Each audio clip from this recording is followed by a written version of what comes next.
Hello बच्चों, आइए प्रश्न को पढ़ते हैं। सिद्ध कीजिए कि कथन x एक ऐसी वास्तविक संख्या है कि x की घात 3 प्लस 4x बराबर 0 तो x बराबर 0 प्रति धनात्मक कथन द्वारा। सबसे पहले हमें इस प्रश्न की मुख्य अवधारणा को समझना होगा। हमारे इस दिए गए कथन में p घटक कथन क्या है? p घटक कथन है हमारा एक ऐसी वास्तविक संख्या है कि x की घात 3 प्लस 4x बराबर 0। तो लिख लेते हैं। तथा हमारा q घटक कथन इस प्रकार है कि x बराबर 0। हम जानते हैं प्रति धनात्मक विधि क्या होती है। इस विधि में हम क्या करते हैं, हम यहाँ पर पहले q का निषेधन निकालते हैं और इससे हम सिद्ध कर लेते हैं p का निषेधन। यदि यह सिद्ध हो जाता है तो हमारा दिया गया कथन सत्य होता है। तो अब हम यह मुख्य अवधारणा का प्रयोग करने जा रहे हैं। सबसे पहले हम यहाँ पर q कथन का निषेधन निकालेंगे। तो q कथन क्या है हमारे पास? q कथन है हमारे पास x बराबर 0। तो इसका निषेधन क्या हो जाएगा? इसका निषेधन हो जाएगा x 0 के बराबर नहीं है। अब हम p कथन का निषेधन यहाँ निकालते हैं। तो p कथन क्या है? p कथन है हमारे पास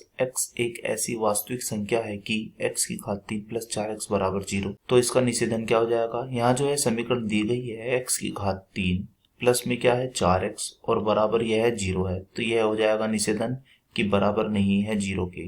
ध्यान दें यहाँ पर x क्या है? x एक वास्तविक संख्या है। अब हम बढ़ते हैं आगे। तो जब हमने यहाँ पर p का निषेधन निकाला है तो यह हमें क्या मिला? हमें मिला है x की घात 3 फिर प्लस में क्या है 4x जो कि 0 के बराबर नहीं होना चाहिए। अब हम क्या करते हैं, यहाँ से x को भिन्नस्थ ले लेते हैं। तो अंदर क्या आएगा? अंदर आएगा हमारा x की घात 2 और फिर प्लस में 4 और यह 0 के बराबर नहीं है।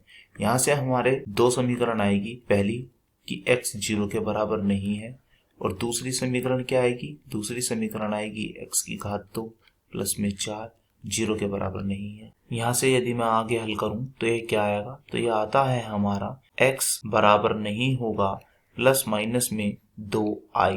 तो यह बात सत्य भी है क्योंकि हमें ज्ञात है, हमें दिया गया है यहाँ पर कि x का मान केवल और केवल एक वास्तविक संख्या है, ना कि एक काल्पनिक संख्या। तो यहाँ पर x एक और बराबर नहीं होने के कारण यह एक काल्पनिक संख्या नहीं है। और यह क्या है? यह कथन है हमारा यहाँ पर q का निषेध। तो हमने यहाँ पर देखा कि हम यहाँ पर q के निषेध को लेकर चले तो हमने यहाँ पर p के निषेध को यहाँ पर सिद्ध कर दिया। हम कहेंगे यदि q निषेध है तो p निषेध होगा। तो इसका अर्थ है कि यह दिया गया कथन हमारा सत्य है।